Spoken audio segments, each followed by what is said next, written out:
Hi guys, good afternoon. Welcome back to my new blog. So guys, सभी को नमस्ते. Guys, हम लोग आज बाहर जाने वाला है. हम लोग भाषा में ब्लॉग करेंगे और मेरा दोस्त है मिस्टर इथन.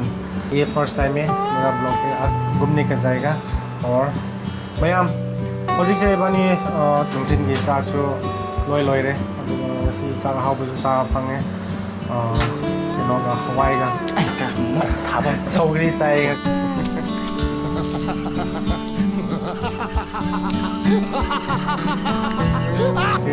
यामना कनो तौबने अदुगा ngasi मैम आई कनो हाइगे नोइदा ngasi से असेंबदि आई चैनल नत्रबनिको ngasi माना ngasi ब्लॉग तौदोइने अखोइगे मणिपुरी दा दुसो नागामीज प्लस मणिपुरी आई तौहनगे every language will mix up hayo अदो मंगोंदा तौहनगे ngasi अदो आइसु यावबदि यावने अदो ngasi सिगी ब्लॉग तदि आइगे ओइरoi अदुगा अनमोइना मणिपुरी कॉकटेल गाता तौराने अदुगा येंगसे को रिएक्शन से कमाई तौगे हाइबदो अदुगा से नंसु इंट्रो खरा पीगिरा मागी मिंगना इथानने को मा Nagaland दाइने ID Nagaland gine and अच्छा I अदो मणिपुरी से मागी यामना फेमिलियर ओइदबनेवा अदो आइना ngango हाइबेको mana aibu Manipuri lon na blog tauhan bio haibagi aisu try tauge and mix up oigani da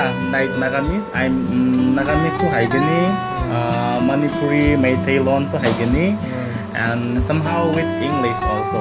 So every language we club up today. So I'm gonna do a vlogging in his channel today. So keep watching. क्या बात है जी. Acting की बादशाह हो कसम से बहुत अच्छी वीडियो बनाई है. सही जिसे को ना बहुत गुड हो गया जी. तो हौजिक से बुक तौरने बको गरी मैं आप बुक तौर का थोखगे दुगा मवंदा आई हैंड ओवर पीरने ओके मैं आप आइए चैनल दा सब्सक्राइब तौदबसिंग दा तौसिनबिरो अदुगा लाइक कमेंट सु पिबिरामो मथंग वीडियो दा कई तौसिगे हाइबदो नोइगी सजेशन नोइगी सपोर्ट मतुंगिना अखोइसु मोटिवेशन फंगदोइने aisu first time vlogging tau kadobane adugi magi channel da su like taubiyo subscribe taubiyo and follow taubiyo aduga magi daily live vlogging magi channel da mana upload tauraga nang khoingonda adudi mi matagi waido ai giro mi matagi ayo na palini chalo ya de is this entertaining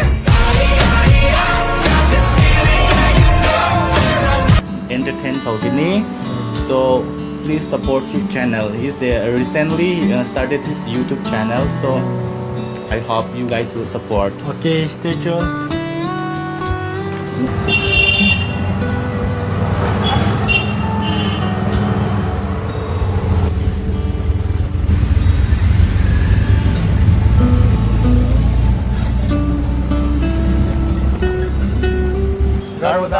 Garuda Mall yaure bako sine mall se sida mall laire sida main road laire welcome to mango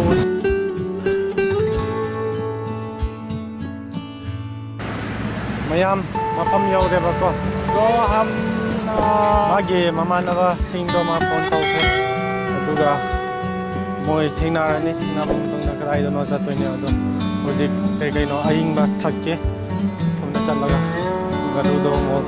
Garuda Mall do na somna laire Garuda Mall ki tobraga Brigade Road tak satke Brigade Road ta Brigade Road yaw phone tawse lo do myam khangde as ngasi changpham de chappham je gen den ta ado kamai tawna khangde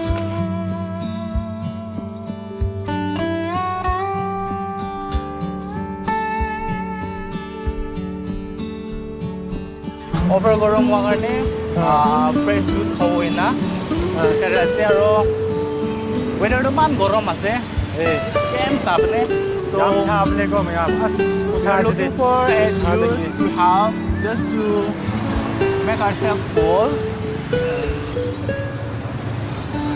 Yes, come on Tish we are finding a juice shop. magi outfit to yo sine Brigade Road hai bado Nang zang zat jam hai hasin Baya, do de do. Orange or mix करके दे दो मसाई लिंग देना को है को Guys, yeah, masay ling ka. Hindi है Masay ling di. Hindi है कलोंग तो Masay da. Hi hello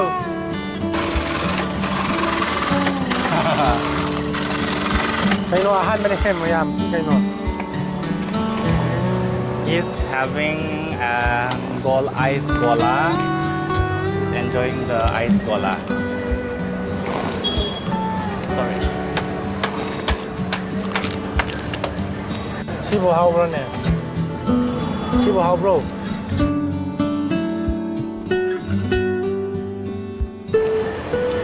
Hyro how bro how the bro One of my favorite. Summer season especially. I love this gola ice cream. Yum ice cream saage कौन सा flavour है mix दे दो ना okay मुझे चाहे mix flavour ना ice cream मामा number ये ice cream तो सीधा ले रहे तो ठीक है मीरा मी तब रख हमने Kalung nga position kalay da kang hi.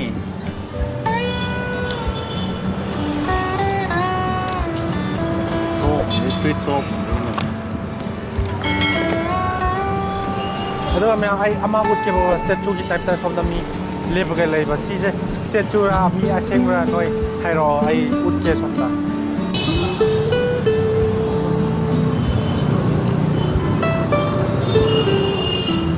लोई जी ngasai gitu sina hom rak su bane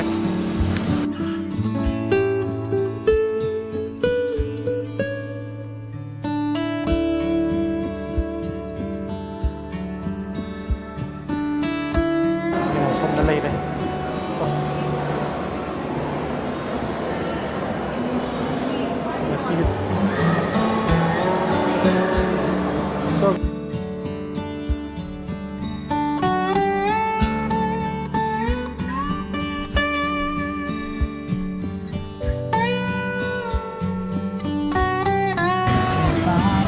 Ano may lotion lagi video si dagi khangde noi tabra dum keno di tau kre satti chal le ase pan chal le aduga foreign video noi ba pau yeng bi bagi thagat chare aduga hojik na lotion lagi video noi ta di like to biramu subscribe to biramu mathang video da mu kina so okay guys thanks for watching bye bye